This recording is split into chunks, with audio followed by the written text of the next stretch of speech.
Okay. Now, some of you don't have your video on, and if your internet is struggling or you're eating your dinner or whatnot, or you have things going on, that's fine. But do know I worry about you when your video's off the whole time, wondering if you're there. So if you wouldn't mind, like, at least popping in so I know that you're okay. Technology is what it is. You don't have to be on screen the whole time, but Christine, Julie, Candace, and Allison, just so I know that you're there and you're live and it's all good, and that I just sometimes worry that someone like just has it on and walks away for the whole time. But that's all good. I'm bouncing on an exercise ball, so it's kind of awkward. I'm a little jealous. I would like a little snuggly bug. Mine are all too big for that. Okay, so start off. Questions, concerns, homework 3 is due today. We had office hours yesterday for those that can make it. I felt like it was really good use of time. I did record it. It is on YouTube, but is there anything regarding the homework anyone wants to bring up while we're here?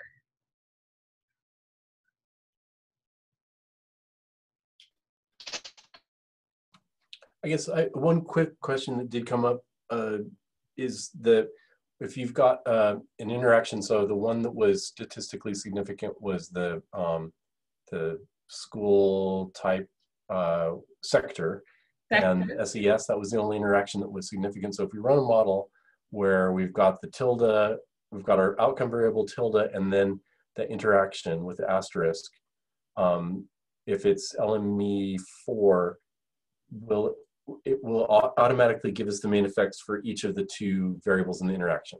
Mm-hmm. Okay.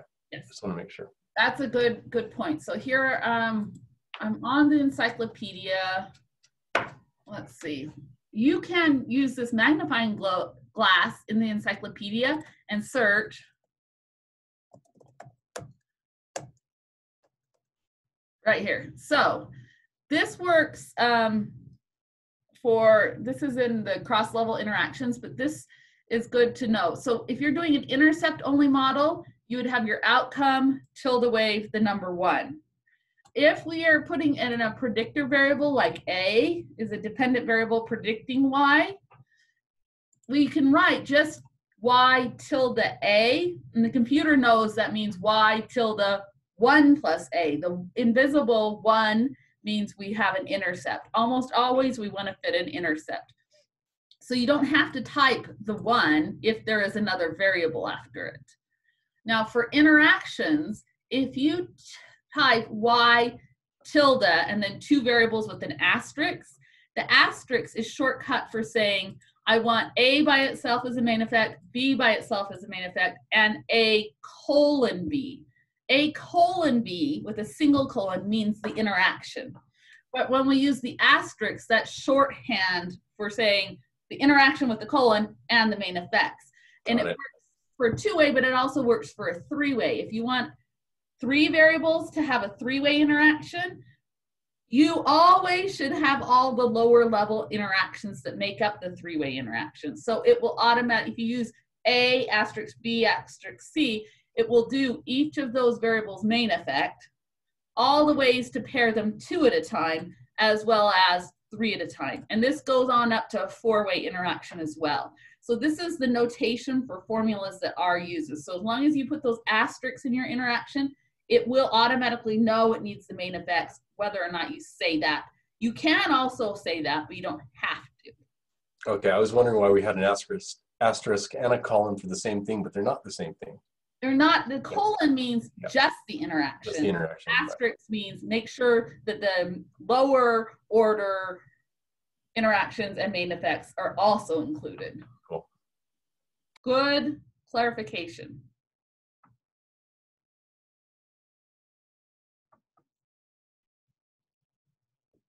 So, you guys enjoy homework 3. So we had that data set, and you had to fit some linear models, ignoring the hierarchical structure.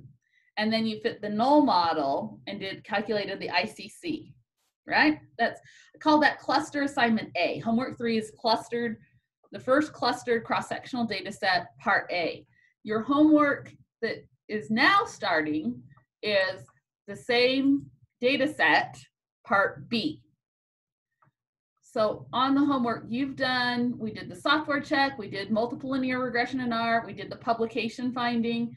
You just did the centered MLM part A, or clustered MLM part A. Homework 4 is clustered MLM, the same data set, but part B. So to the null model, you're gonna do those steps that we learned about last time we were together. So that was what, chapter 4 of Hawks, where he says step 1, add level 1 predictors, step 2, add level 2 predictors, step 3, add random slopes, step 4, do cross-level interaction, and at the end, refit it with REML.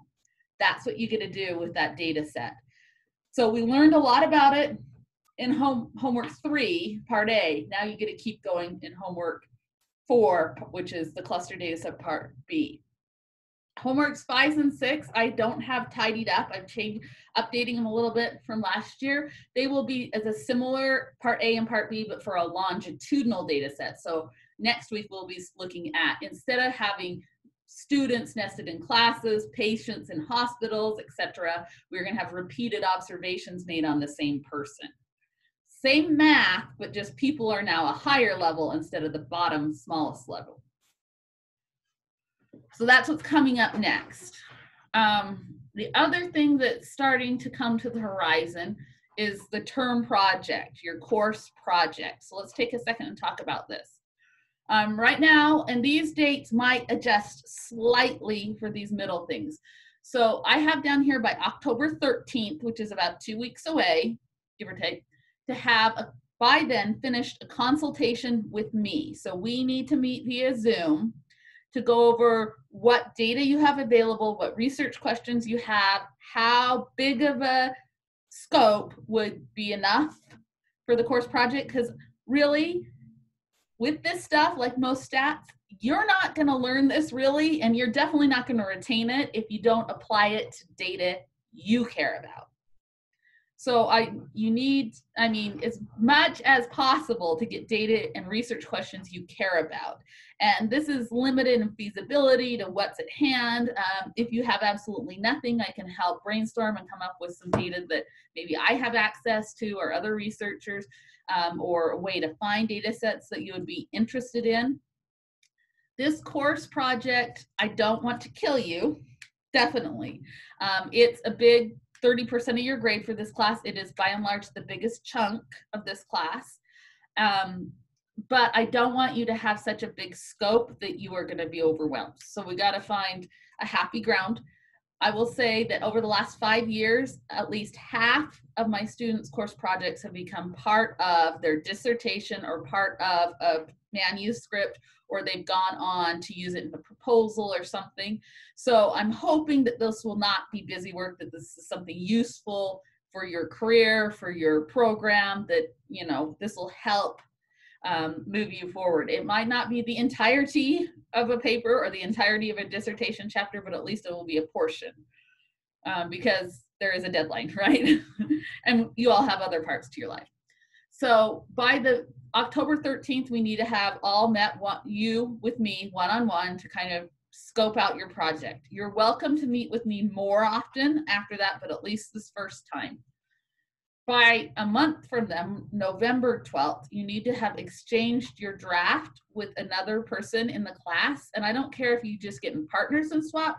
I don't care if 5 of you get together and round robin swap, as long as your paper goes to someone else and you get someone else's paper in some fashion. If you can handle it on your own, great. If you want me to arrange it, we can do that too. So we're going to do a peer review, and then that will last about a week, and then you'll get your own, give back the paper that you've reviewed, and I'll have some structure for this. Get your paper back, and like any manuscript or proposal, when you get feedback, you either have to address it directly, do the thing that was suggested, or say why you're not going to do that in a respectful way, right? This is practice for the real world. Every manuscript has reviewers that want to argue with you or don't think you did it right, and so it's good practice to get used to that feedback. The end of this class, December 8th, this is mandatory to be at December 8th at 1 p.m. Is that right? I believe that's our the finals week slot that we have. I will double check that. I don't remember it being 1. I thought it was 5, but I'll double check that. That's when you're going to give your in-class presentations. I think we'll have 2 days for that because we have so many of us. I think that's the last date. And you'll have to do a 10 to 15 minute presentation. You can use PowerPoints. We'll let you take over the screen and present your project orally. And then by December 15th, which is the end of finals week, you hand in your written portion. Again, I'll have more examples and a grading rubric and all kinds of things for what's involved there. Carly, question. Can you unmute? Sorry, I always do that. Just to clarify for the in-class presentation, it'll still be done over Zoom, or are we meeting in person? Yeah, during class, not physically. Gotcha. Okay, awesome. Yeah, Okay, also, just wanted to double check. Yeah. So Thank yeah, you. that will be an oral presentation via Zoom, like the rest of class. Yeah. So if you have slides on your own computer, we'll let you share your screen, and you know. And again, the focus of this, you're not writing a full manuscript, you're written in oral. It's focusing on the methods and the results, and just enough before and after to make sense out of it. Again, I'll give you a lot more details. Right now, you need to really be starting to think about data and research questions that could be a course project. Thus far, we've only seen categorical data in action, cross-sectional data, but starting next week, we'll be going into longitudinal, and that's totally valid. Also, this first half of the class, we're only seeing data where the outcome is continuous, normalish distributed. The second half of this class, we're going to look at binary outcomes using logistic multi-level, count data with Poisson and negative binomial. So you're not restricted that way. We won't cover that material in a lot of depth right up front, but the door's open. You can use that kind of method if you want. So we'll get there. So start thinking about your course projects. Hey, Sarah, I just wanted to say, I think I'm going to have a conflict with one of my classes for that December 8th time. Yeah, I think that I think it's supposed to be our last week of class during our class time. So let me check that 1 o'clock might not be accurate. So let me check, and then if it is, we'll make arrangements. But unless you have something that's like part of your program or another class, then you're required to be there. But let's make sure I have that right before we get worried, okay? Because 1 does not look right. Usually I try to do the class presentations the last week of class and then have the written draft due during finals week. And then we don't have to meet during finals week. That's always better. Okay. All right. Lots of housekeeping there. All right. Where do we want to go? We want, just FYI, to make an appointment with me for when that comes, just get this out. This is our college's website. So it's cehs.usu.edu.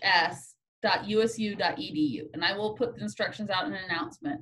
If you go to the center word research, that drop down on the side has the Statistical Consulting Studio. This is my day job when I'm not teaching. And so down here on individualized consulting, this is how you make an appointment with me. You do not need to fill out a request form for this class. This is if you're gonna get consultation for your thesis, dissertation, or a manuscript that's not part of class. But for class, you can just go to the appointment manager, pick my name, and then pick the day and the time. You log in with your A number, and then you select that it's a private consultation for a class Sarah teaches. And I think you have to put a short title like course project and brainstorm the scope or whatever. And then when you submit it, it goes into my Outlook calendar and my phone and my watch tell me where, what, when, and I can't miss it. So that's how we'll make the appointments for meeting with me. So if you want to, you're welcome to start making those because that needs to happen the next 2 weeks. You saw that I have quite a few slots here, different days, different number of slots. Some days there's only 2, sometimes there's 3, sometimes there's 5. So you might want to book a slot at a time that works for you earlier rather than later. If you can't find a slot that works for you, email me. We'll figure something out. If it has to be a weekend or an evening, we'll make it work.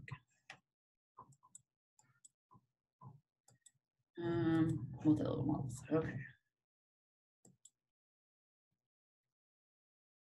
Okay. New exciting thing that just barely happened within the last hour or so. And Joey was here when he got on right when I figured this out, just found this out, and I was like jumping for joy. Okay, so some of the not happiness with the homework was making the table of comparing models. And we have some options. Carly, do you have a question about this?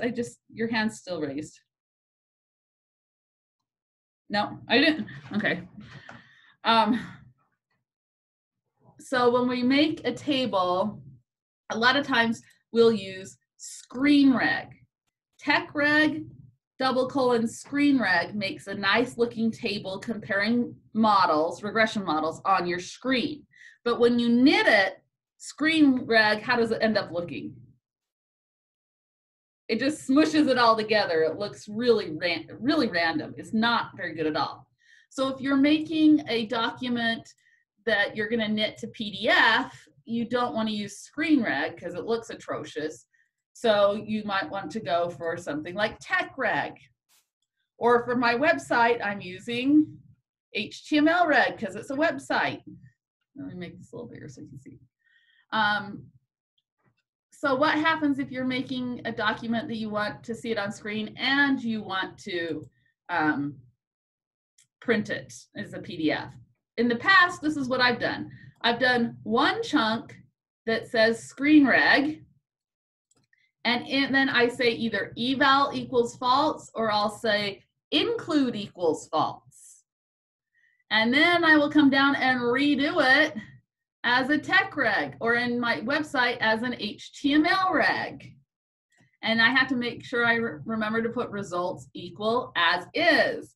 And it's a really big pain because I got to have 2 versions of every table to make it look right. And I got to remember the chunk options. Well, in the last 6 months, the person that made the TechReg package added a new command that automatically makes it look like ScreenReg on your screen and TechReg knitted to PDF. Automatically does the right one. I was so excited. So excited. So I'm going to try it here. So I'm going to get rid of these ScreenReg ones. So to use it, you do have to, after the R in the chunk, so the R says this is R code, have to have results equal as is. But instead of writing TechReg, ScreenReg, or HTMLReg, you write knit, K-N-I-T, reg.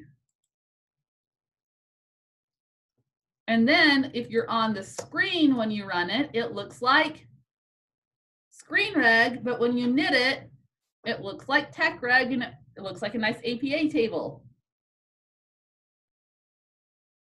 I'm so thrilled. So the homework assignment still might have 2 chunks for you to do the 2 ways. I can't remember, but you're welcome to use this. This is brand new to me anyway today. So I'm going to be going back and changing this out in the encyclopedia and in all my materials because it's so much slicker. Some things that you might want to put in your knit reg is you can do custom names, and this does the model names. You can put a caption, so that's what's going to name the table, like table 1, single model level models. I like to add caption dot above is true because by default it puts the caption under the table, but APA says tables have a title at the top.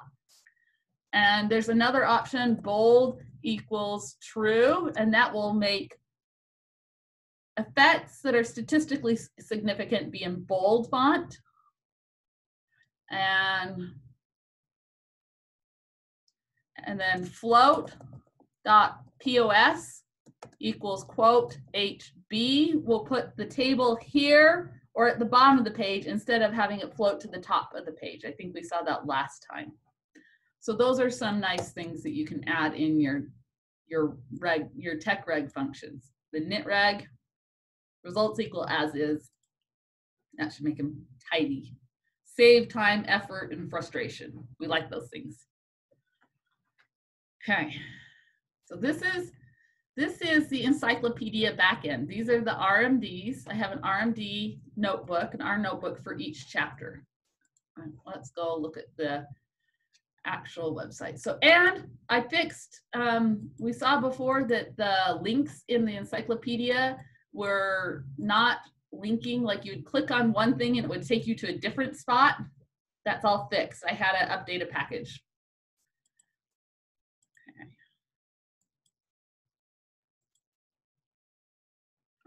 So, did we, I think we finished. Oh, we hadn't done visualizations yet. Have we done the visualization yet?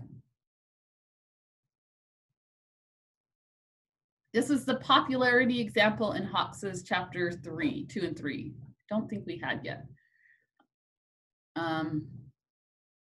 So there are lots of different ways you can plot interactions, especially in multi-level modeling.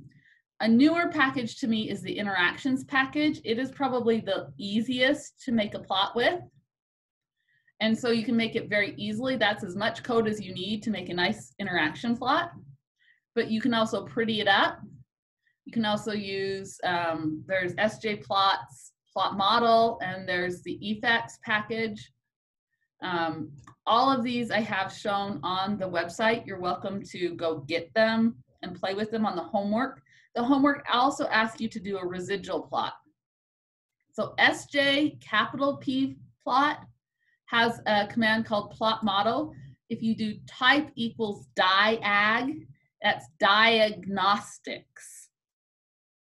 And so the diagnostics for a multi-level regression are very much like a regular regression model. We want to see normality of residuals. And the easiest way to do that is to judge the residuals on a QQ plot. So here's a QQ plot. How does this look? Everyone thumbs? Up means yeah, it's pretty good. Down is uh-oh, we got problems. Pretty good, pretty darn good. We got a couple out here, but not to worry. So these are the level 1 residuals. We also have level 2 random effects or residuals. And so we had a random intercept and a random slope in this equation. So you have a QQ plot for both of those. The assumption is that the random effects are normally distributed as well. So here's our random intercepts. See, it says random effects. This is for intercepts, and this is the slope for extroversion. What do they look like? We got 2 of them. Are they both good? One good, bad, both bad?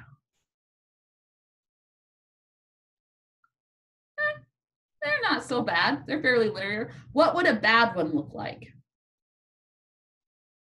What does a unacceptable QQ plot look like? It was like curvilinear or just usually it has a double curve. Usually it's like an S snake. It's not straight. Now the ends can sometimes be floppy at the ends. We just don't want to see an S curvy shape. We want to see it mostly straight on the diagonal. And then, we also want to see that the residuals are normally distributed. And it will make all of, if you do this SJPlot model, it will make all of these plots just with this much code. That's not a lot of code, right? SJPlot model, then tell it the name of the model. This is like your final model. We don't usually do this for intermediate model, just check our final model. And type equals diag to get all these diagnostics. The QQ plot of the level 1 residuals, the QQ plots for the random effects, random intercepts, and or slopes, depending on the model. We'll get the density plot for the residuals. Does this one look good or bad? The pink are the residuals, and over the top it's drawn a blue regression or normal curve. Looks pretty tight. And then we get one of these HOV, homoscedasticity plot. Well, how does this one look? We want to see this random cloud. We've got a smoother line on it. This is like the weekly average, you know. We want that to be fair, that to be flat, and we want the same spread up and down all the way across. Now it will look kind of football shape-ish because you have sparsity at the edges, but this one looks pretty darn good. Now, when you look at these, you usually want to use studentized or standardized residuals, not the raw residuals. That's what it does. There's another package called Redress, which is for regression effects diagnostic something or other. And you can ask for specific plots, like the standardized conditional residuals. And this plot looks very similar to this one. It just has smaller points and different styling. And we can ask for, this one is type standard with a specific variable. Now, is this one look problematic? When you first see this plot, do you like the look of it? What's kind of disheartening about this plot?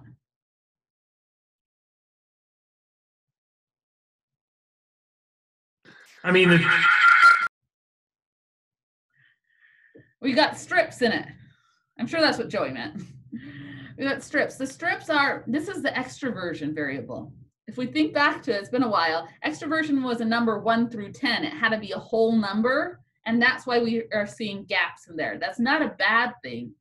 It's just because the variable was only measured as a whole number, that you don't see it as a blobby cloud, that you get these strips. But all those strips have much the same spread, homogeneity of variance, HOV, the same spread, other than the sparsity at the ends.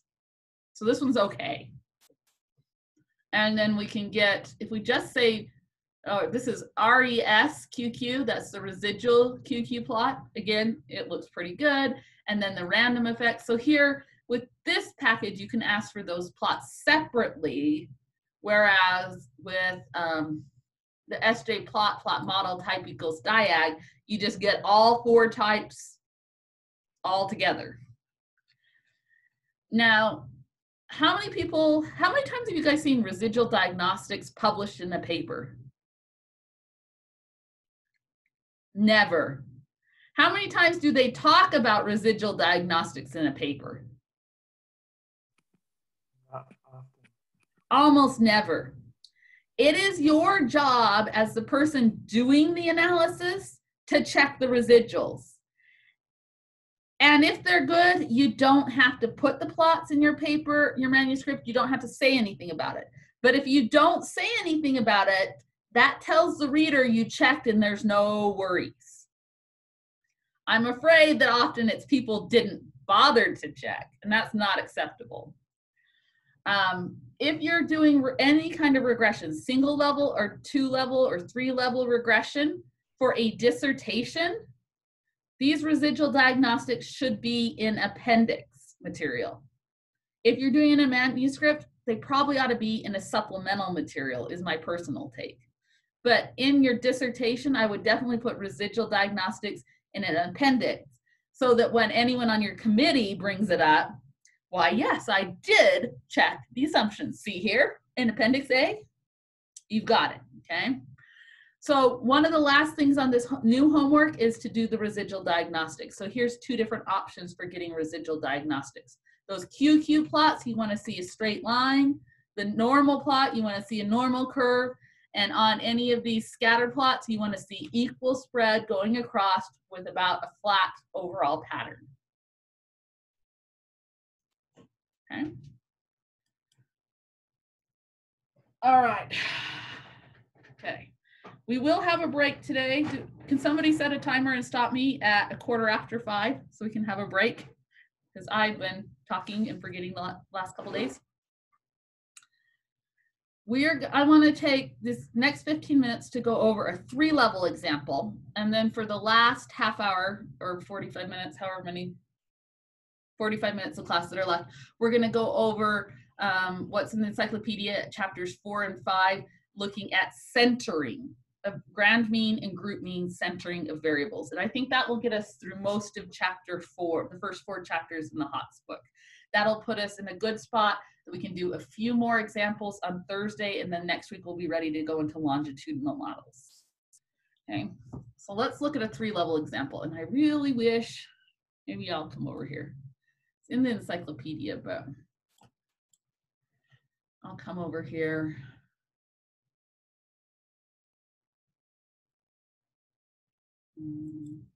Oh, popularity, here it is.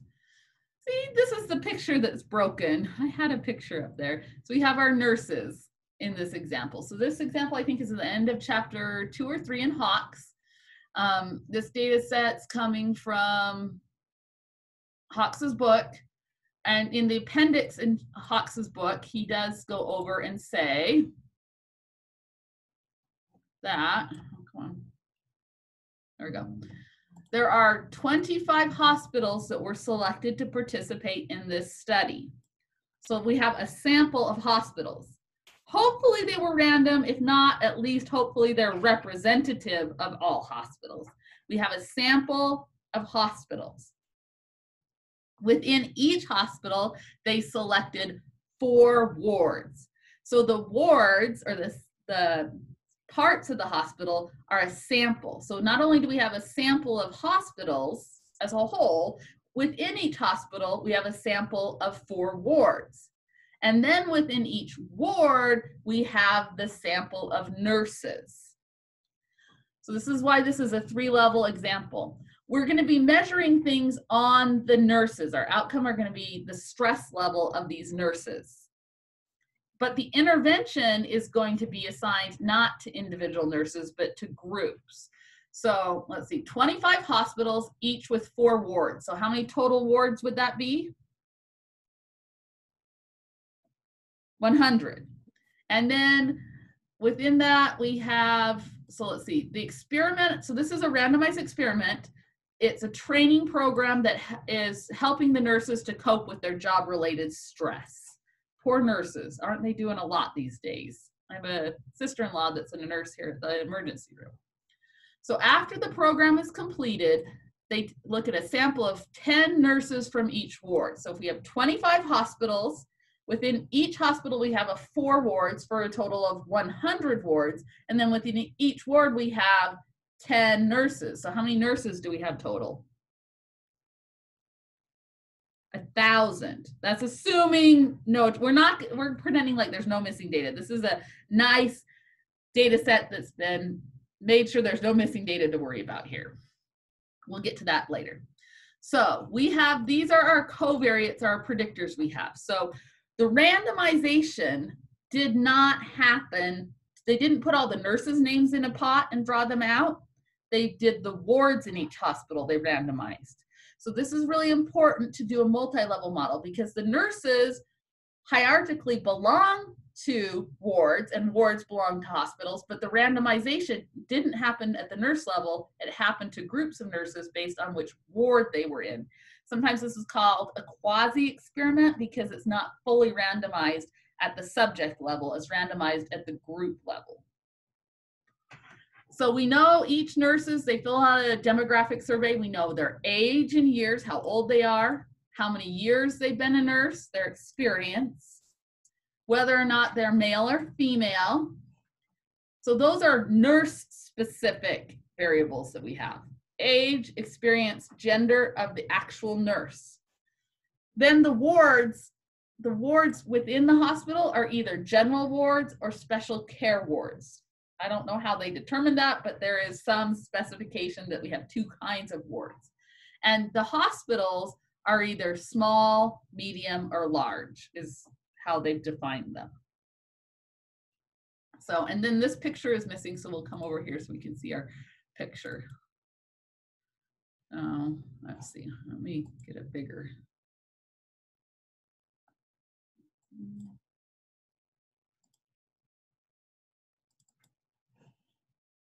Should it get bigger? It's over here. Come on, mouse.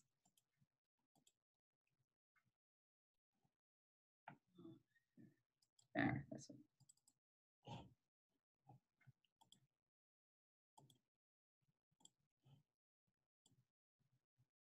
There we go. We can make this bigger.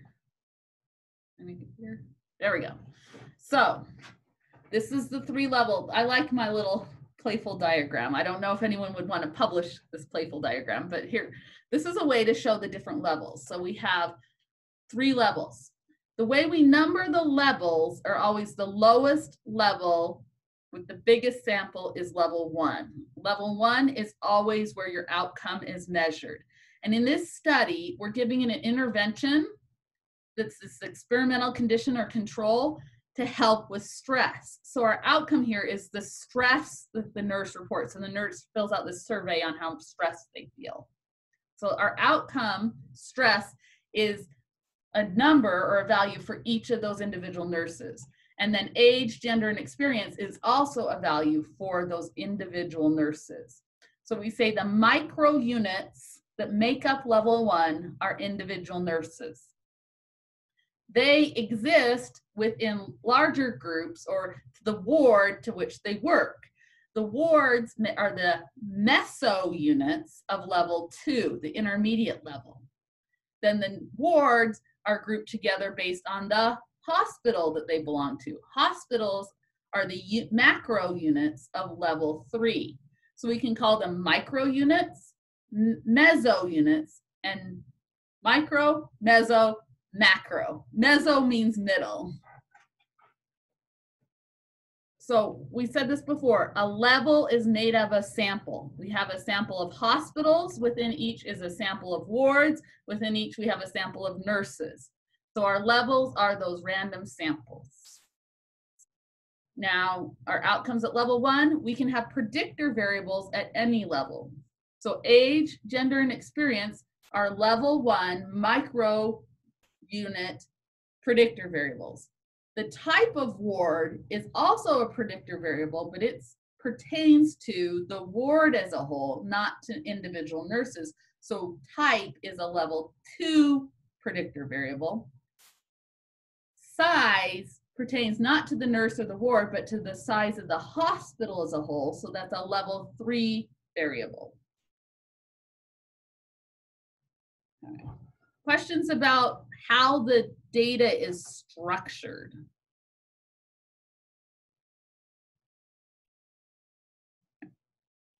Okay. So there's always some, is it a level, is it a variable type of questions? Joey? So looking at the data, when it goes into, like I have the data thing pulled up on my R, and then it goes into like the Z age, the Z gender, that doesn't change the level. I mean, when you Z score it or center it, it doesn't mess with any sort of level changing, does it? We'll get to centering in a minute. Hold that thought. It can. It can. Yeah. Centering is one of the more complicated ideas. We'll get into it today, but we'll finish it next time.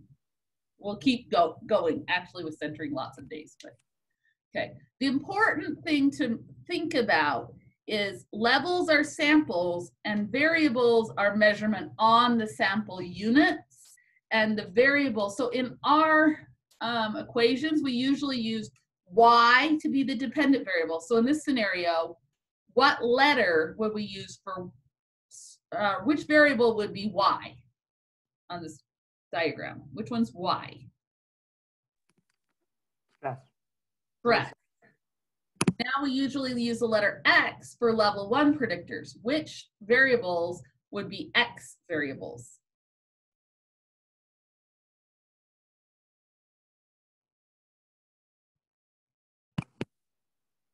Experience, gender, age. Age, gender, and experience. Then we use the letter Z. The letter Z is usually a predictor at level 2. In this example, which word would be a Z variable?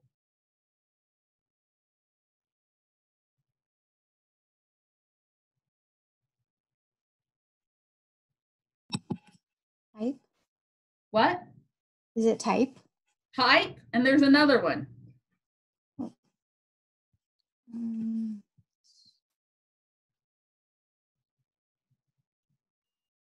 Condition? condition, experimental condition. Those are both Z level 2 predictor variables. Now, sometimes our predictors, sometimes we'll call the main predictor the independent variable. And in this case, our main independent variable is experimental condition. The other predictor variables are often called covariates because we don't often care about them. We just want to control for them. So age, gender, experience, type, and size are sometimes called covariates because they're predictors, but they're not the focal predictor. Like the main reason that they gathered this data was for what purpose? What's their main research question?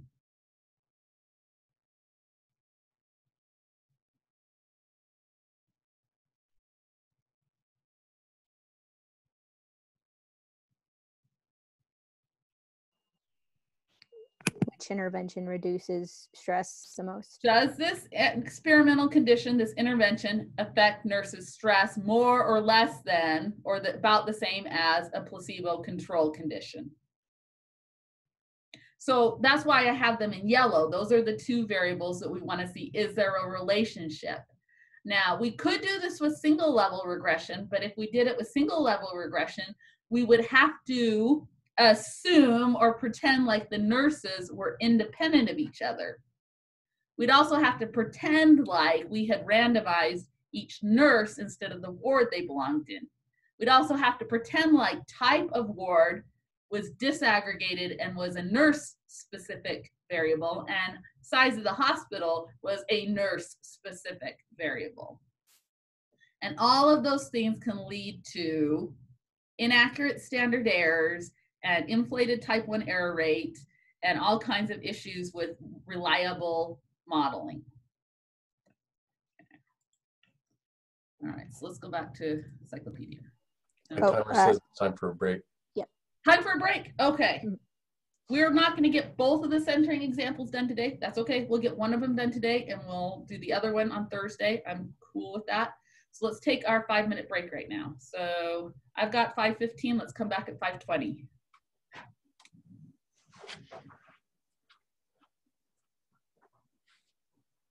Oh, let me pause the recording.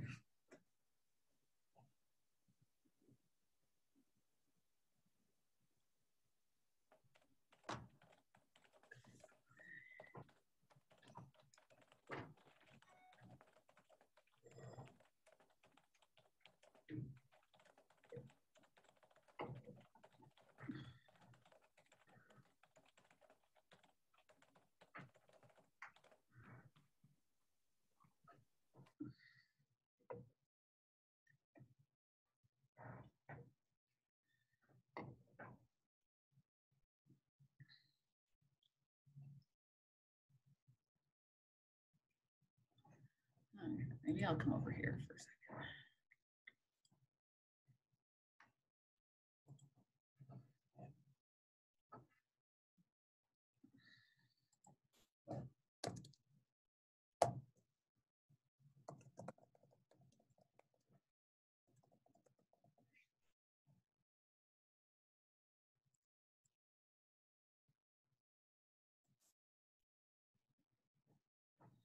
Okay, are we ready to start again?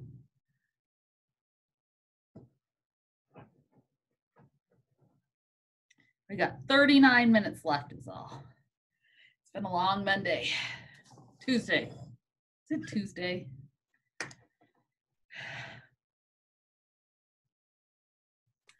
I'll go with Monday. Monday. It feels like a Monday to me.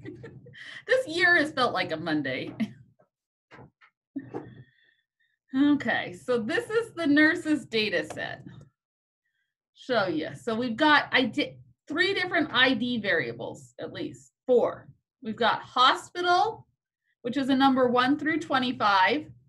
Ward, which is a number, let's see, it goes 1, 2, 3, 4, 1, 2, 3, 4, 1, 2, 3, 4. And then ward ID is a combination of the hospital number and the ward number. So 42 would be hospital 4, ward 2. The ward is always a 1, 2, 3, 4, so it's a single digit. The hospital is from 1 to 25, so it could be a 1 or a 2-digit number. And then nurse number is, how many nurses were there again? Let's see. We've got 10. Oh, it doesn't look like it's exactly 10. Check it out. This first hospital in the first ward has 9 nurses. So they must have on average 10 nurses. Okay. Nurse number. So age, I want to point this out. When I read this data set in from SPSS land, this data set was stored as an SAV, which is an SPSS. We can do this command as well. When we read it in, sometimes variables act funky. So this time, check out this age variable. Look what's right underneath it. Can you guys see that? Is it too small? I can also do the Tibble glimpse command. It says factor. It says factor. What does factor mean for a variable?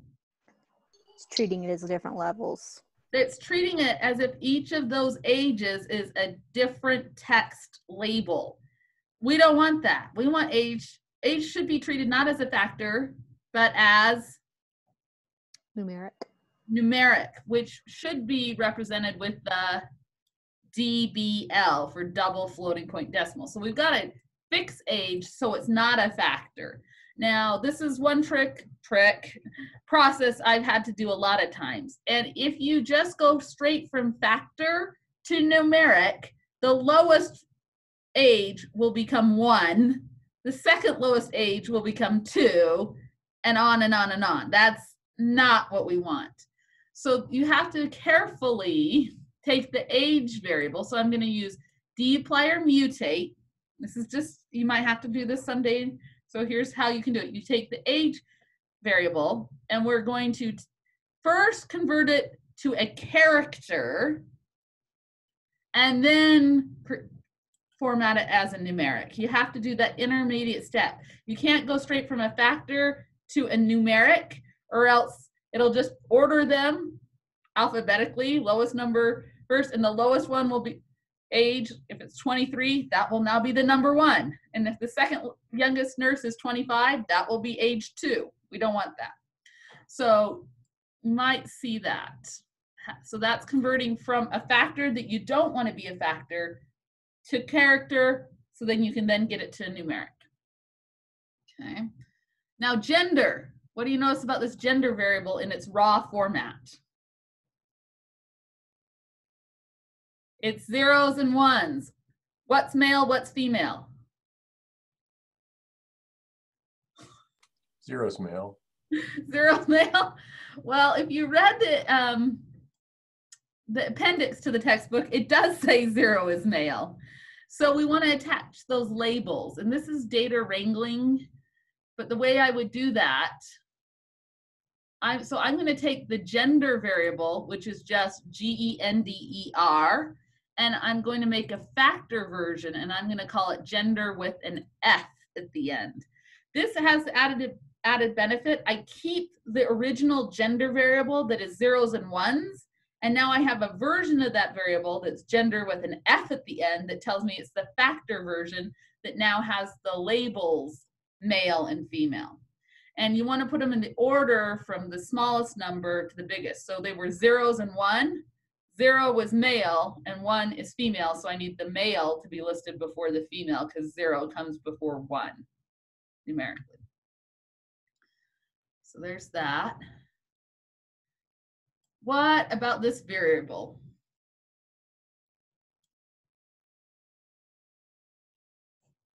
Expirin. That variable is the nurse's experience. It's a double. That's good. We want it to be the number of years. So like the first nurse has 11 years of experience. The second nurse has 20 years of experience. That looks good. Okay, stress. Here is our outcome. I think stress ends up being on a 1 to 10 scale. That's a number. We like that. Okay, ward type. We've got general care and If we go far enough, we'll get to specialty. So it's already a factor, that's good.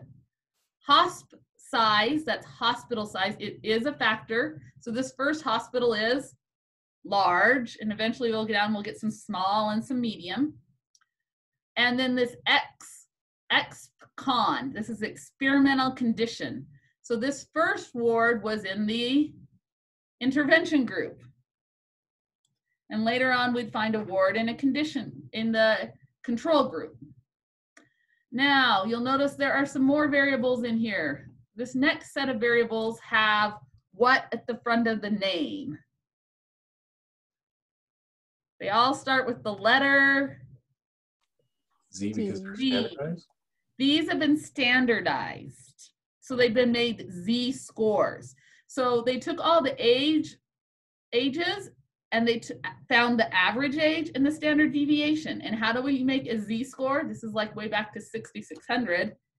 You take the age, everyone's age, and you do two things. First, you subtract the mean and divide by the standard. Subtract the mean, the average, and then divide by the standard deviation. And then the Z score should be roughly between -3 to +3-ish in that range. And key, if you standardize, subtract the mean and divide by the standard deviation, standardize, does that make it normal? This gets confused sometimes. When you standardize it, you change the center and the spread outness. You do not change the shape. If it was skewed before, it'll still be skewed. If it was bimodal before, it'll still be bimodal. If it was normal before, it'll still be normal. Standardizing, making it a Z score, does not make it shaped like a normal curve. Just side note. Okay. So this data set has already standardized all the variables for you. Now at the bottom, there are two variables that have the letter capital C at the front of them. These are centered, and we're just going to leave them there for now. We're not going to worry about them too much, okay? So this is what our data set looks like. This is the raw format, and so I've done things like I made a factor version of the gender variable, so I have the actual labels.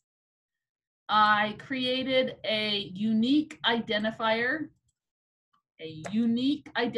for each nurse. They're not students. And it's the combination of the hospital number, the ward number, and the nurse number, because we have 25 wards number 1, and we have 100 nurse number 1s. So we need a unique identifier. Then I made sure that these variables, hospital, ward, ward ID, and nurse, are all factors. I made sure my age is now a numeric, and I only wanted those variables. So when I run that, I get a smaller data set. Notice this data set, it does not have any of those Z's or C variables. I dumped them. I only selected just the main variables. So this is data_nurse. Okay. So let's go back to our encyclopedia. We got our data set. So centering variables. So this is in chapter 4 of the Hawkes book.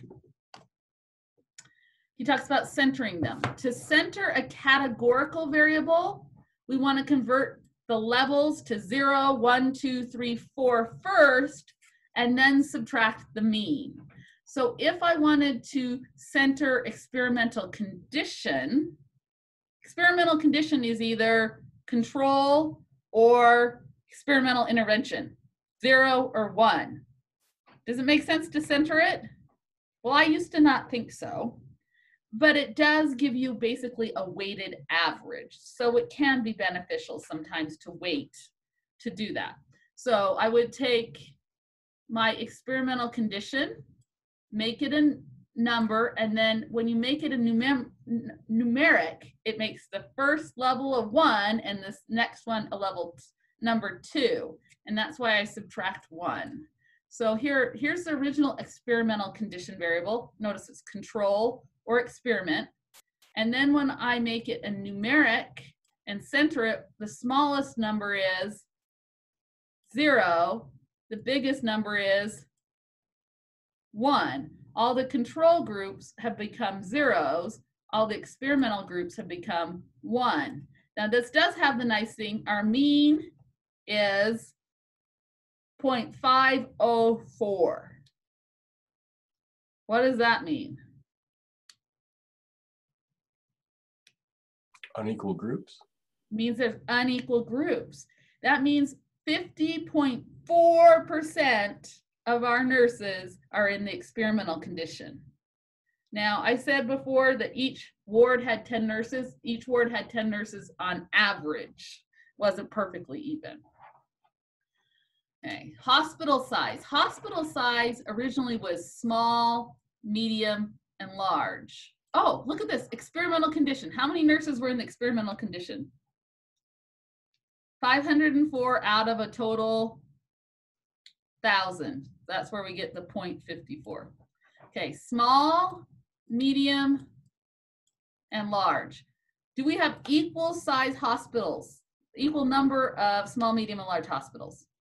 No. So if I make this numeric and then center it, the smallest hospitals would get a score of 1. The largest hospitals would get a score of 2. The medium hospitals then become a number 1. The mean is the average. Now, this is in between 0 and 1. So on average, hospitals are between small and medium. We have fewer large hospitals. Okay. So this is how we would convert our category factors into a numeric. And notice I put a little n on the end of their names to remind myself it's the number version, 0, 1 or 0, 1, 2. And then to standardize it, we can subtract or center it. So grand, mean, centering. To grand, mean, center a variable, we subtract the grand average. Now we did the grand average for experimental condition was 0.504. And the grand average for hospital size when we convert it to number is 0.776.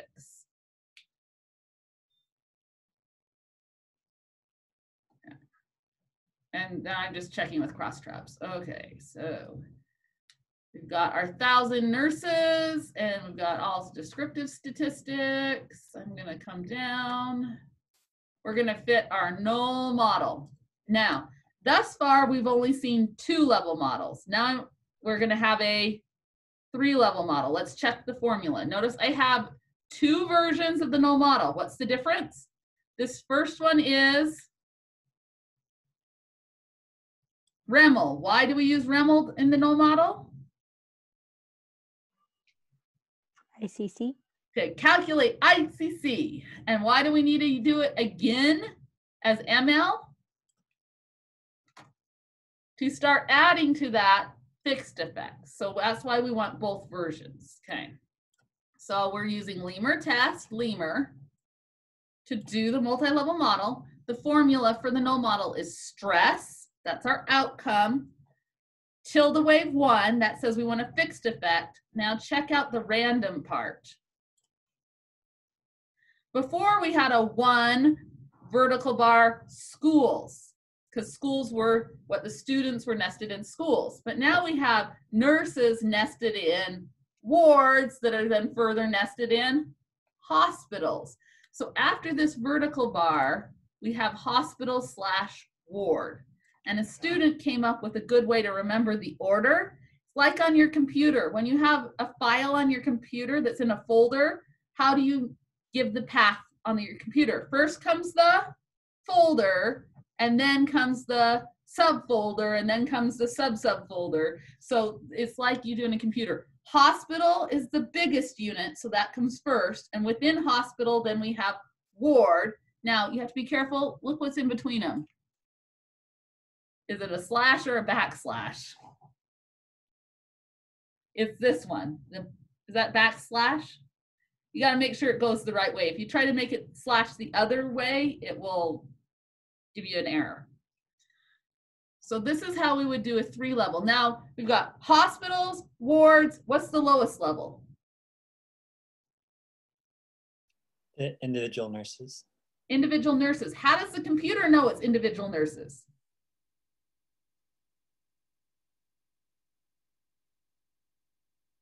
There's nothing in here. Those are your rows. Because we have 1 row per nurse in our data set.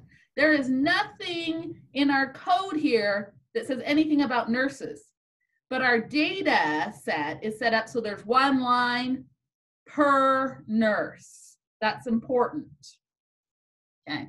So I did a screen reg, but what are we going to do now? Instead of screen reg, we're going to use Nitreg.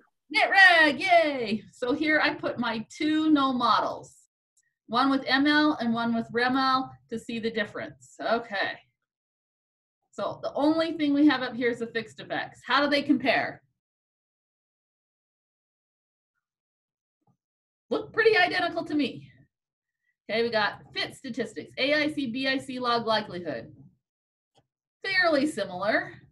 Now, notice in the sample size section, we have 3 lines. Number of OBS. OBS are observations, that's lines in your data set. So num OBS tells us the number of nurses in this case. Then number of groups of wards within hospitals, 100. Number of groups that are hospitals, 25. It's always good to check these numbers to make sure you didn't get your syntax backwards. If these had been reversed, if I put ward before hospital, this would look not like that. So it's always good to check your output with a summary or a screen or nitreg table to make sure your sample size are what you expected. That's a way to check your coding. Now, down at the bottom, we have 3 lines for random, variance, variance, variance. But wait a second, I thought we only had random intercepts.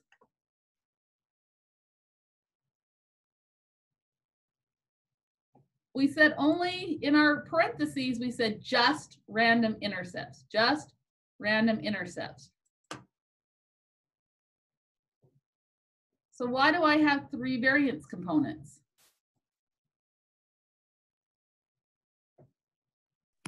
Because you're going to have some amount of kind of inner class variation on the 2 levels now instead of just 1, at the hospital level and in the ward level.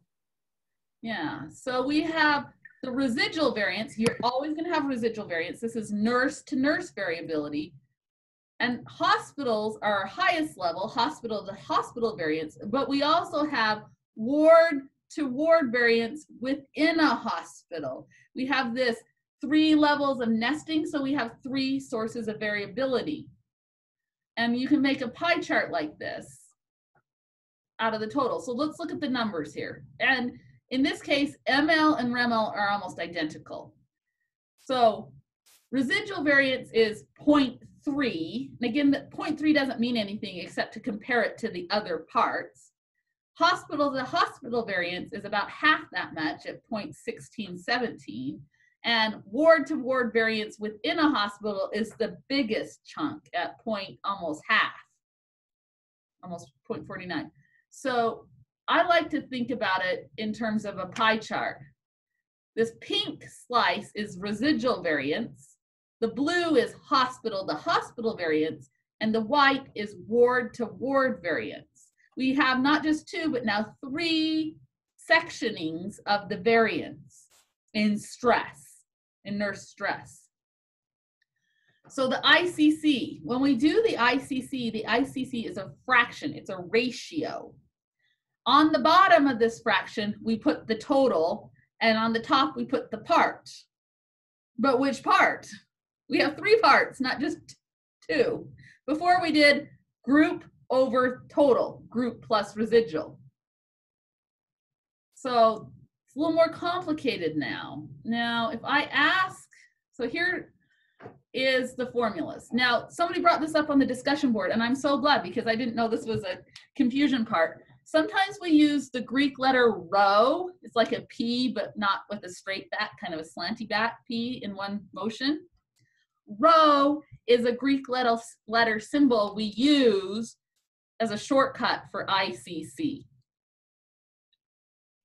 because it's looking at like an average correlation. Often we use rho for population correlation, so we borrow it here. Because we have 3 levels, we can have an ICC at level 2 and an ICC at level 3. There are 2 ways to make the fraction. Now, I want you to look at the bottom of both of these ICC fractions. What's on the bottom of both of these? We've got sigma squared, and that's a V0, and this is sigma squared U0. U is for the random intercepts at level 2. V is for the random intercepts of level 3. So not only do we have U's, now we have V's, but we've got, just think of those as the 3 pieces. Hospital to hospital variance is the V, which is the 0.17. If we do the REML, because which one's better, ML or REML? Which is better for random effects? Random effects, Jill, are better with, I saw your mouth going, that's why I called on you. Maybe you're talking to someone else. So random effects are better with REML. So what's the hospital to hospital variance? 0.17. So our sigma squared, where did it go? Yeah, our sigma squared V naught, that's the variance for the 3rd level random intercepts, is 0.17. The ward to ward variance within each hospital is sigma squared U naught, so that's the intercepts at level 2, and it's about almost half, 0.49. And nurse to nurse variance within wards, within hospitals, that's our residual variance, because nurses are our smallest, and that was 0.30. So the sum of all 3 of these goes on the bottom of both fractions. But what goes on top for level 2 should be the level 2 variance, and for level 3, that should be a V. The V's and the U's are almost identical on this screen. I was just going to say that. That should be a V. You know what? I can switch it right now because I have it open. Right. There's our little pie chart. And there's our little formula. That's right here.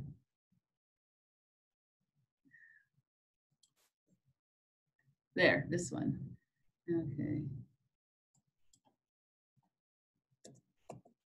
There, haha. Now when I knit it after class, it will get fixed.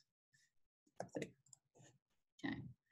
So you can do that by yourself. You can actually take those numbers, like the almost 0.5, and divide it by the total of the 3, the about 0.17, and divide it by the top 3 to get your ICC at level 2 and 3. But if you ask the performance package, it will also do the ICC for you.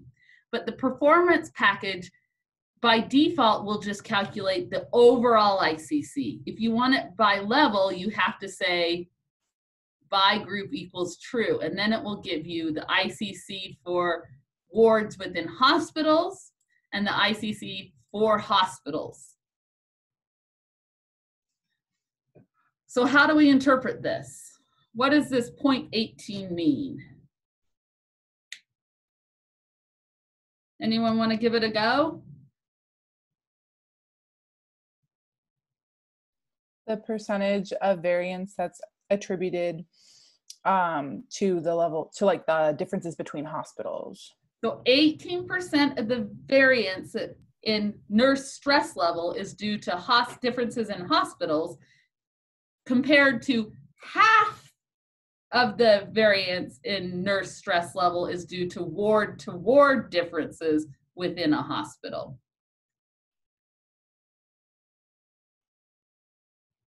Now, sometimes we say, do we really need a 3-level model, or can we get away with a 2-level model? One way to check that mathematically is here we fit a 3-level model, right? Here, how do we make it a 3-level model? In the parentheses, after the vertical bar, we have 2 words. We're not just doing nurses per ward, we're doing nurses per ward within hospital. But I could run this as a 2-level model and see which one fits better with a likelihood ratio test. So this is, I called it nurse, lemur, 0, re. And that has both nesting levels, nurses in wards and then in hospitals. But if I come down here, I ran it, check the difference here. I have nurses in ward, but I've ignored the hospital. And I'm calling this nurse lemur 0 re with only 2 levels. And I can do a likelihood ratio test by doing the ANOVA. And since these were both fit with REML, because they differ by random effects, we have to say refit equals false. And here's my p-value. What do you think about the p-value?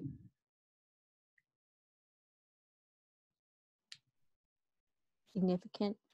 It's significant. Sarah, so why is there a different variable, like one of them is ward ID and the other one is ward? Very good. The reason is the way the data set was arranged. I'm glad you brought that up. So if I go back, I can bring it up here in R. The way the data set was before, ward is just 1, 2, 3, 4. And if that's our only identifier, it looks like we only have 4 wards. Gotcha. That makes But sense. Ward 1 over here is different than Ward 1 over there. So I made Ward ID that is a combination of hospital and ward. So they're unique to that hospital's specific ward. That makes sense. Yeah, so when I was doing the 3-level, I could just say ward within hospital because the number 1, 2, 3, 4 was specific within a hospital. There's only one Ward 1 in a given hospital. But if we get rid of hospital, the ward's number is redundant because there's lots of Ward 1s and lots of Wards 2. So I needed a unique way to identify which one of the 100 wards. So that was a great question, Carly. Thank you. Why did you make this the level 2 model based on wards instead of hospitals, or would we try both? That's a great question. And the reason I did is, remember when we looked at this pie, what's the biggest slice of the pie? It's in wards. Ward to ward variance, not hospital to hospital variance. And I can look at the size of those random components right here, 0.3, 0.17, 0.49, or I can calculate the ICCs. And when I did the ICCs, hospital to hospital was only 18% of the variance, where ward to ward within hospital variance was a bigger chunk. So sometimes if one of our 3rd level or one of our levels only makes up a small percentage, it's not justified.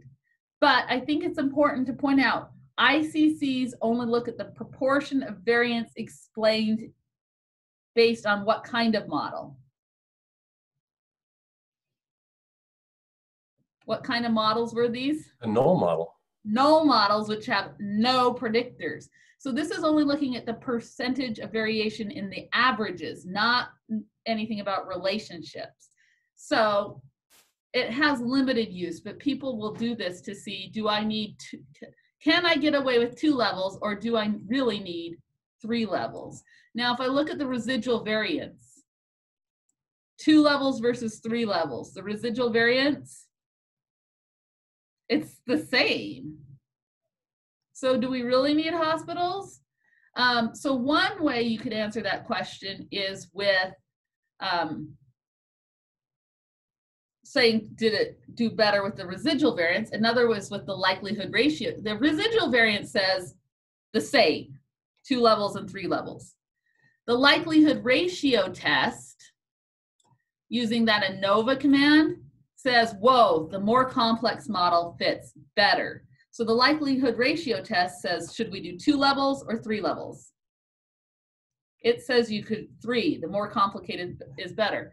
And the more important thing to me, where did our picture go? It went to the other screen, is remember our picture? What about hospital size? What does hospital size apply to? Does it apply to a nurse, a ward, or the hospital as a whole? If you have a variable that belongs to the units of a level, you should keep that level of your model. So there's different ways to judge. Now, some people have asked, you know, we've seen, and this is in the real world, we have nurses that are in wards, that are in hospitals, but then we have states, and then we have countries. I mean, how many different layers do we need to include in our model? And the answer is, usually we only model 2 or 3 levels. More than that, the mathematics, although purely beautiful, get to be very, very complex, and we usually don't have enough data, because remember, you need a good number of units at each level. So we'd need 10 nurses per ward and 4 wards per hospital, and we got 25 hospitals. We'd need 25 hospitals per state, and then 25 states per country, or, you know, we'd need a huge size data set to be able to use more than 3 levels. Okay, so we can then add fixed effects. You can add, now before we said in Hawkes's model, he says add level 1 of fixed effects, and then add level 2 fixed effects, and then add random effects.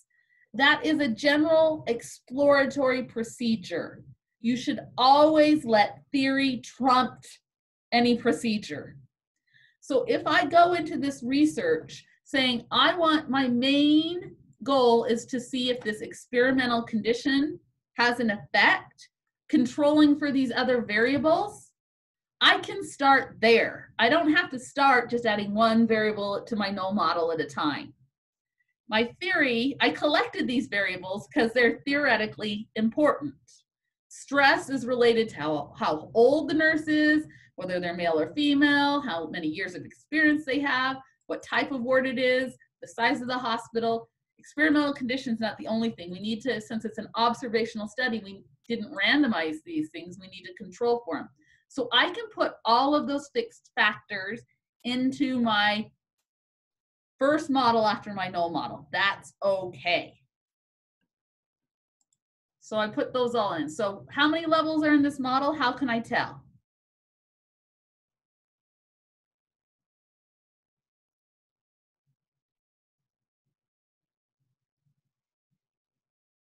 Well, assuming we're not going to look at the notes, because there's a hospital / ward.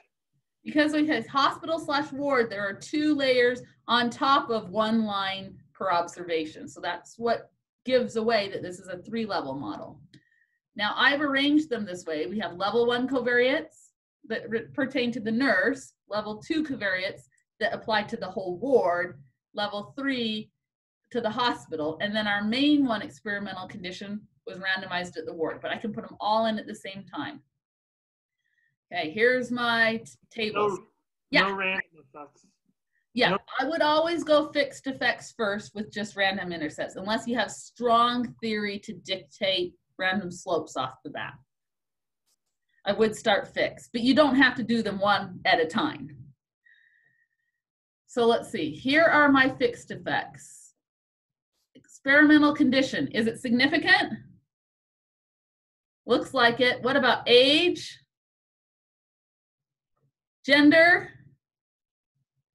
Experiment or experience in years? Type of ward? Type of ward is not looking significant right now. Hospital size. Now, notice on hospital size, we get 2 parameter estimates. One says hospital size medium, and one says hospital size large. Why do we have medium and large showing up?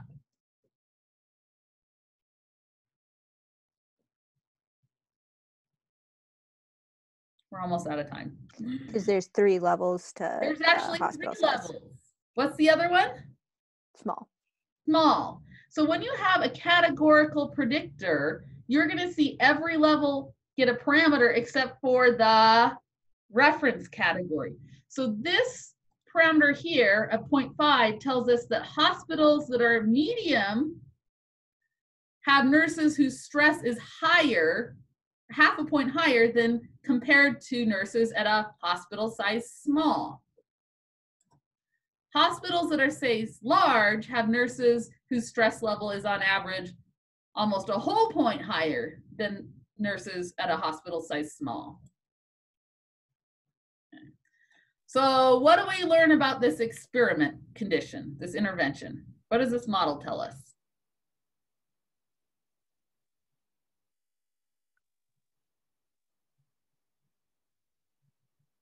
About experimental condition and stress. What, Alejandro? What does this mean? Unmute. Less stress. Nurses that are in that intervention experiment had stress levels that ended up being 0.7 lower than the control group after controlling for age, gender, experience, type of ward, and size of hospital. And controlling for the nesting of the lack of independence in our observations. Now, if we were to compare, here we have the null model compared to this model with fixed predictors. What happens to our AIC? It got smaller. What about our BIC? It got smaller. What about our log likelihood? Well, the log likelihood actually got bigger, but the -2 log likelihood deviance gets smaller. So we can do an ANOVA, and it says, holy heck, yeah. Our p-value is tiny. The more complex model is better. Okay. The next thing here is getting into centering variables. I'm going to hold off till next time. We're going to do the centering variables here in this example, as well as 2 other examples of centering variables. So Thursday will be our centering day. The good news is the homework, you don't have to center variables, but you do have to like try the building of the model, okay? Class is over. You can log off. I'll stick around for a little while though. Thank you. You're welcome. Sarah, I have one question looking, just like looking back at the results, because this has come up for me before where when you have that categorical variable, it like it chooses one of the groups to be the reference group, right? Is there a way to set like what the reference group is, or? Yes. Okay. Maybe that would be a good probably supplemental video I make, so we don't have to use class time in it. Yeah. So I'm gonna make a note, changing the reference category. Because I guess you can interpret it regardless, but it's like sometimes it's more intuitive than other times. Yes, it doesn't matter for prediction. It doesn't matter which groups you reference. But for interpretation, sometimes it's nicer to have a different reference category. Right. I will give you a little hint. R will always choose the first factor level. So what you have to do is reorder the factor levels so that the one you want to be the reference is the first one in the list. Okay. And so I will work up an example. I'll get it on the encyclopedia and a video, a little short video about it, because that applies to single level regression as well as multi-level regression. Right. And my other question was these, like on the column on the right, those are those standardized beta coefficients, or they're unstandardized? They're gammas because they're multi-level, but yes, you interpret them just like we would have interpreted a beta in regular standard OLS regression. Yeah, they're the parameter estimate. And so they're not standardized. So it's in the units of the outcome. So the outcome is stress. So the stress was a 1 to 10, a 0 to 10 scale. Okay. So the experimental condition was 0.7 lower on the 0 to 10 scale of stress. Okay. And then now experimental condition was a 2 groups, right? So it's after it says experimental expcon, it specifically says experiment. So then the reference category is the control. So the experimental group is 0.7 lower because it's negative than the control group. Now age was measured in years. So for each year older a nurse was, their stress level was 0.2 higher. 0.2 on that scale of 0 to 10 stress. Now, gender, I probably should have put the gender F variable in because then it would tell us whether it's for male or female.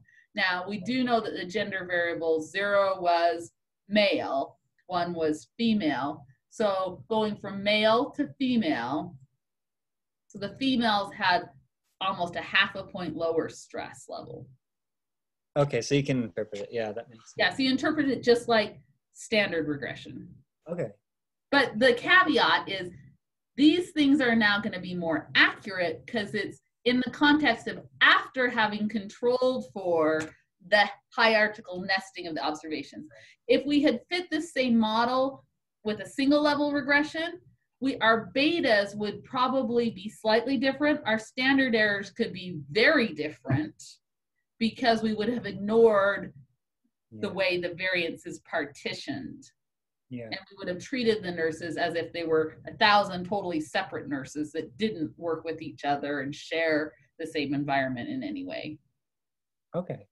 And when, like, I guess we're kind of speaking it, but like when you're interpreting these multi-level results, would you use the language of like, we controlled for the nested levels or something like that? So after controlling for age, gender, experience, ward type, hospital size, and the nesting of nurses within hospitals, nurses within wards within hospitals, after accounting for all of that, those that had this intervention were almost a whole point lower on the stress level. Mm-hmm.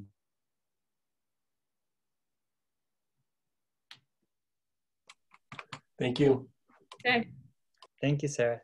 Yeah, so I mean, after being like you guys talk about stress, you guys all stressed out about these equations with gammas and U's and B's, and the interpretation, that's the good news, is almost exactly the same as OLS. We're just more appropriately controlling for all this other stuff of nesting. Definitely. And I think like seeing these tables, like just the way that these tables are laid out really helps too, and just simplifying it. So yeah, I mean, all of these tables are in Hawkes's book, but I think seeing the data and seeing the code and the table all together helps a lot. Definitely. While you're doing similar examples as your homework. Yeah. It's just lots of examples, and we'll just example the heck out of class next time. Great. Okay. All right, thank you. Okay. I actually have a question about Jill. chapter. Well, it's section 4 in your encyclopedia. Mm-hmm. Do you want me to just share my screen? Yeah, let's do that. So let me stop my share. Okay. Share screen. Okay, so can you see it? Yeah. Okay, so right here you have fit RE, and then we're comparing 3 to 5, right? Yeah. Well, then we find out better. 5 is better, yep. And then we look at some graphs, and then we switch the 5 to ML instead of RE. Mm-hmm. And then we want to compare 5 ML, 6, yep. But then right here, we've got a 3. Oh, that's a mistake on my part. Oh, is it? I bet it is. Well, I have to admit, I was kind of hoping that, because otherwise I was really confused. Okay, so let me make sure, let me fix this because I have these up. So this is, I've got the R script for it up on my other screen. This is great. We find these things. So this is in the centering rescaling with reading. This is the Finch one. Okay, this is step 4, assessing significance. Okay. Yeah, so it's, okay, there's 3 to 5, then 5, 6, 7, 8. Oh, and then in the table I put 3 again. Why did I put Yeah. Yeah, there's a 3 here too. Mm-hmm. Yeah, that's what I'm seeing right now. You know, I only made these. It's like you chose 5. Yeah. Sometimes I'm working on these like at 2 in the morning, so you know. Well, you know, that's okay. I wanted to make sure there wasn't something I was missing.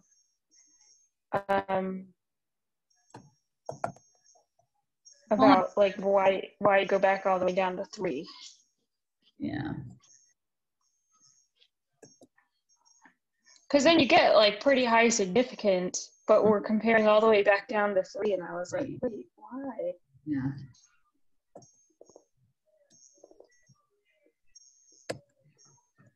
It's running everything above, so it's taking a second to get down here.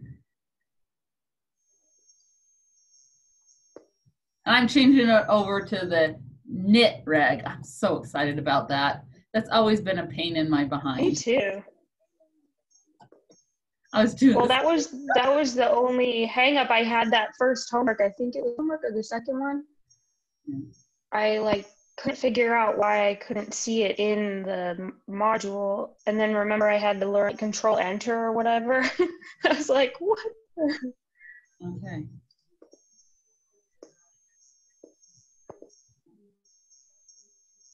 Okay, I'm gonna add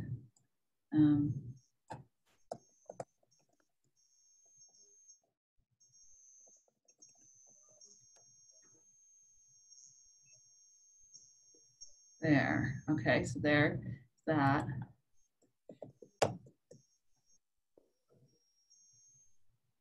Oh, so 6 is not better. Really? 6 is not better than 5. 6 is better than 3, but not better than 5. Right. I was worried it would ruin the rest of the page for you. Okay. Okay, I will get this cleaned up.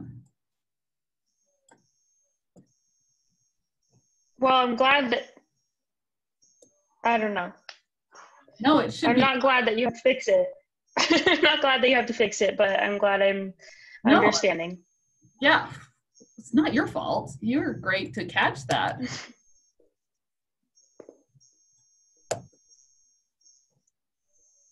Okay, so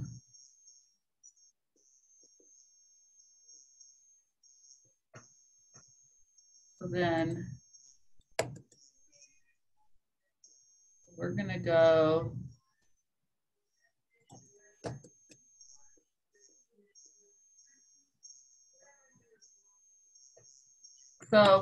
so model number 9 should be based on 5. What did model 5 have in it?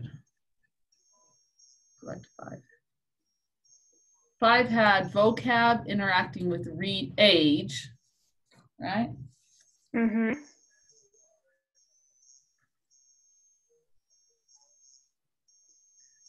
Age. And well, and so did 3, but 5 recently added the vocab as a random effect. Did 5 and let's go, okay, gotta go back up here. 5 with the random effects. Let's look at that. 5 with the random effects. Make sure. I'm just gonna. Oh, I love KnitRag.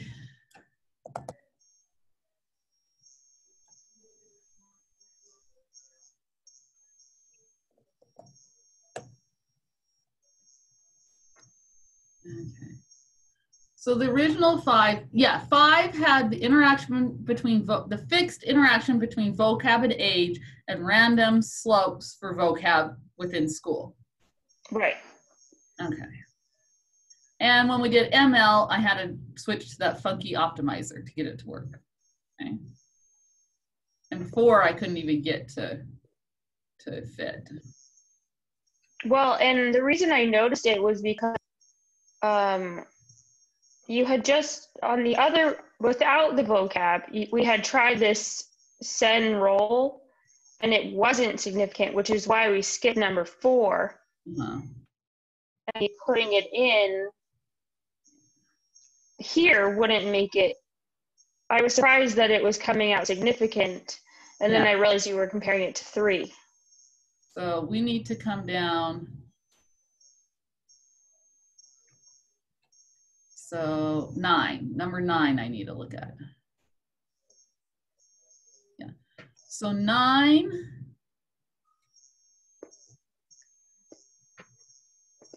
What? So why does 9? Which one's 9? There's 9 ML. Is use centered variables. Oh, right. So 10 here is. Oh, yeah. 10 is basically 5, right? Yeah. 10 is 5.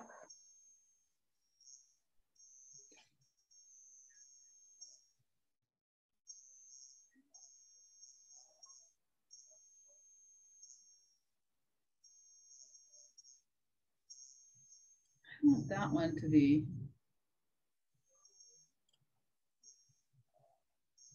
We don't need 9. Why in the heck did we go back to 9? Oh, 9 just to show the main effect. So 10 is basically 5. Is it exactly 5? I think so. No.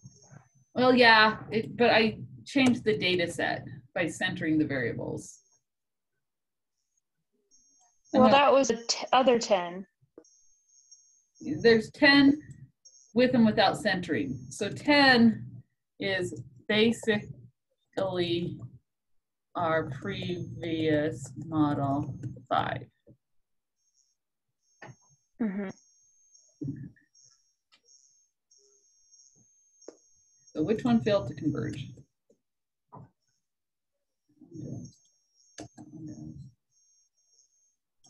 5.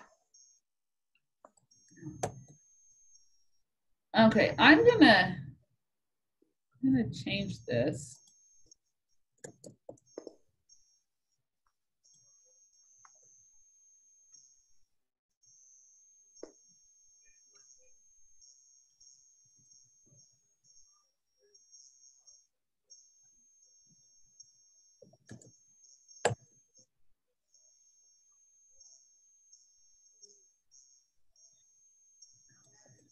I gotta.